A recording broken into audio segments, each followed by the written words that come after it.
Okay, so now we're gonna cut one of these. So we made the blocks. Now we're gonna cut the blocks, and then we're gonna do some sushi, and then we're gonna make a sashimi platter. So this is the Japanese mayo. So you can buy that at Don Quixote. And I'm gonna put it in a little jar like this. Fill it up, and then you also want to put some sriracha. So, and then just do that to how hot you want it.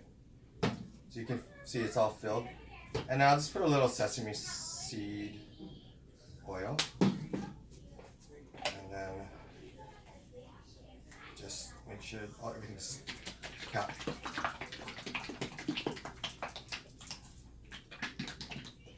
And now you got a nice dispenser. And I'll show you how that works.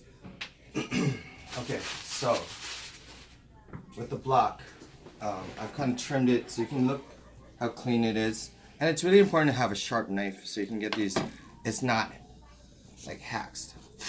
So what we'll do is we'll usually cut this first piece off. And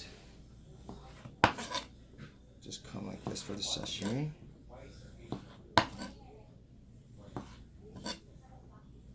So I flip it and I just kind of flip it like that. The knife of the motion, I just lay it like that so I don't have to stop. So you go like this, flip it, and then down. This, flip it down. This, flip it down. And if you do this properly, you can transfer the whole thing with your knife. Just slide it under, and now I can bring it and just plop it over.